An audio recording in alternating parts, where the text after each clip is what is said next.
ఇంకా పోయి ఆ మాట చెప్పి పోయి మళ్ళీ ప్రార్థన చేసుకొని వచ్చే తల్లికి ఇంక ఇప్పుడు ఏం చేస్తున్నారు తెలుసా, మళ్ళీ అట్లా ఊగుతున్నారు. ఊగుతుంటే ఆయన అంటాడు, ఇంకా ప్రశాంతంగా నిద్రపోండిలే, అయిపోయింది, మనిషి కుమారుడు పాపిష్టులైన మనుషుల చేతికి అప్పగించు గడియ వచ్చేసింది అని చెప్పండి. దేవుడు ప్రతిదీ కూడా మనకు ముందుగానే హెచ్చరిక చేస్తూ ఉంటాడు. ప్రతిదీ కూడా దేవుడు మనకు ముందుగానే మాట్లాడుతూ ఉంటాడు.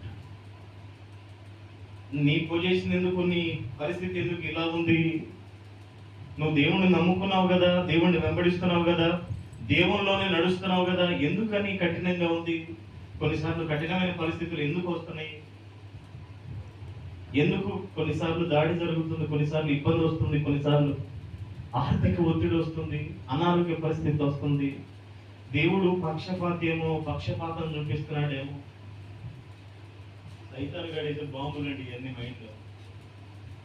సైతాన్ గడేసే కుట్ర సంబంధితమైన మాటలు ఇవన్నీ. అందుకని దేవుడు ఈరోజు మాట్లాడుతుంది ఏమిటంటే, ఆయన పక్షపాతి కాడు.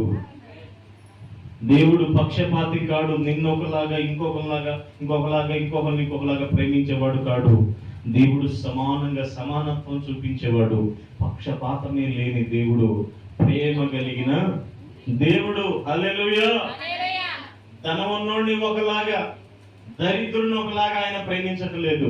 ఇంకో లెక్కలో చెప్పాలంటే ధనవంతుల్ని కాస్త పక్కన పెట్టాడు ఆయన.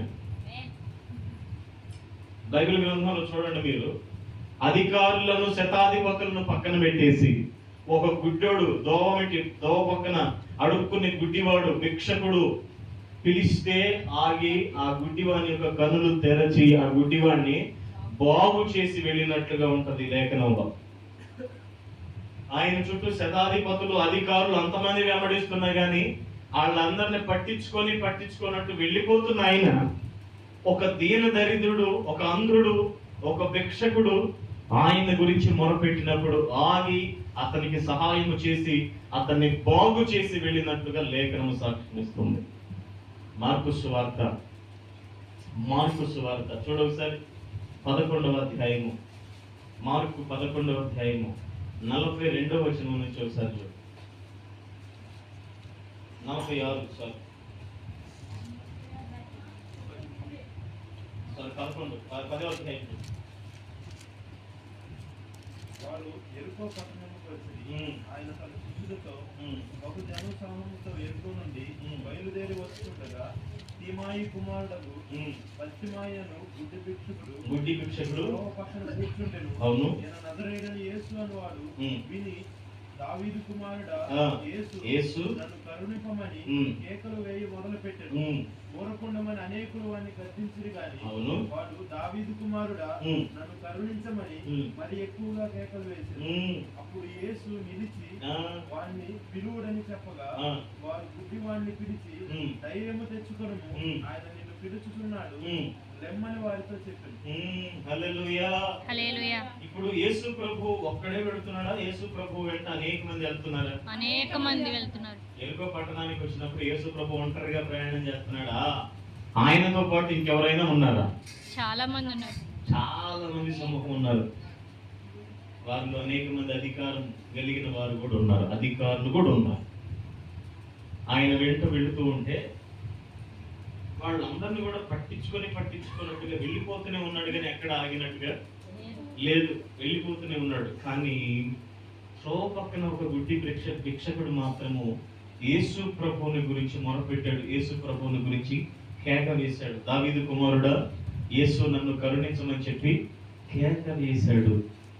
కేక వేసినప్పుడు యేసు అక్కడ నిలిచి వాణ్ణి నా యొద్దకు తీసుకొని రమ్మని చెప్పి ఆ వ్యక్తిని స్వస్థపరిచి, ఆ వ్యక్తిని 52వ వచనంలో ఉంటది, ఆ వ్యక్తిని బాగు చేసినట్లుగా ఉంటది. అందుకు యేసు, నీవు వెళ్ళుము, నీ విశ్వాసము నిన్ను స్వస్థపరిచినని చెప్పెను. వెంటనే వాడు త్రోవన ఆయన వెంట చూపు పొంది వెళ్ళెను. స్తోత్రం. అధికారులను ఆయన పట్టించుకోవాలి. ఒక మాట చెప్పాలంటే మరి ఎవరిని పట్టించుకున్నాడు అని అంటే భిక్షకుడును, లేకపోతే తక్కువ స్థితిలో ఉన్నటువంటి వ్యక్తిని దేవుడు పట్టించుకున్నాడు, ఆ వ్యక్తిని బాగు చేసినట్టుగా ఉంటది. ఆమె హల్లెలూయా. ఇప్పుడు చెప్పండి, దేవుడు సమానత్వంగానే ప్రేమిస్తున్నాడా? అసలు ఈయన మైండ్ సెట్ అంతా కూడా ఎట్లా ఉంటుందంటే, ఉన్నతమైన వారికి వెళ్ళి దేవుడు ఆయన చూడండి, ఆయన చూసినట్టుగా లేదు. బాగా ఇచ్చేవాళ్ళకి వెళ్ళి, బాగా జేజేలు పెట్టేవాళ్ళకి వెళ్ళి ఆయన పట్టించుకోలేదు, ఆయన చూడలేదు. లేదు, ఆయన విధానమే వేరుకుంటది. బాగా ఇచ్చే వాళ్ళకి, బాగా సపోర్ట్ చేసే వాళ్ళకి, వీళ్ళు మనకు పనికొస్తారులే, వీళ్ళు మనకు సపోర్ట్ చేస్తారులే, వీళ్ళు మనకు ఆసరాగా ఉంటారులే, కాబట్టి వీళ్ళు కొద్దిగా మంచిగా చేసుకున్నాంలే, లేకపోతే వీళ్ళకి కొంచెం అగ్రపేటాలు చేద్దాంలే, లేకపోతే వీళ్ళకి కొద్దిగా హైలైట్ చేద్దాం అని చెప్పి ఎక్కడ కూడా అనుకోలేదు. యేసయ్య అనుకోలేదు. ఆమేన్, హల్లెలూయా. ఇంకా వాళ్ళు కొన్ని సార్లు మతి భ్రమించినట్టు ప్రవర్తించినప్పుడు వాళ్ళని ఏం చేశాడు? గర్భించాడు. ఏదో చూడట్టుందేనా, మేము సపోర్ట్ చేద్దాం, మేము సహకరిద్దాం, మేము ఆర్థికంగా అది చేద్దాం, ఇది చేద్దాం అని చెప్పి ఏం వెంబడితే మమ్మల్ని గర్దిస్తాడు ఏంటి అంటే ఆయన రూట్ వేరే. స్తోత్రము. నశించిన దాన్ని వెదకి రక్షించడం కొరకు ఆయన భూమి మీదకి వచ్చాడు. దేనికోసం వచ్చాడు? నశించిపోయేదాన్ని వెదికి రక్షించుటకు. నశించి నాశనానికి చాలా దగ్గర అవుతున్న వ్యక్తులను రక్షణలోనికి నడిపించేదానికి యేసు ప్రభు వచ్చాడని లేఖనము సాక్ష్యం ఇస్తుంది. రక్షణ పొందటానికి ఇష్టం లేని వ్యక్తుల కోసం కాదు ఆయన వచ్చింది.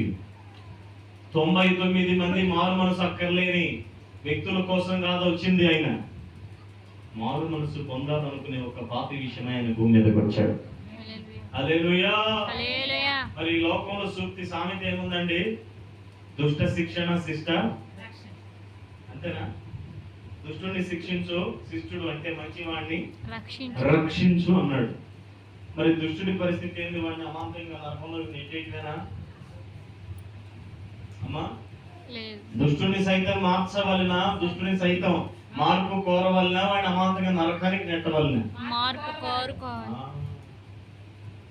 ఇక్కడ మారకపోతే శిక్ష అనేది తర్వాత, కానీ ఈ భూమి మీద ఉన్నప్పుడు మాత్రము ఖచ్చితంగా వాడిని అంత్య దినాల వరకు కూడా, లేకపోతే వాడు అంతము వరకు కూడా వాడిని ఏం చేస్తాడు దేవుడు? ఆకాశం ఏం చేస్తాడు? క్షమిస్తూనే ఉంటాడు. ఎవరిని?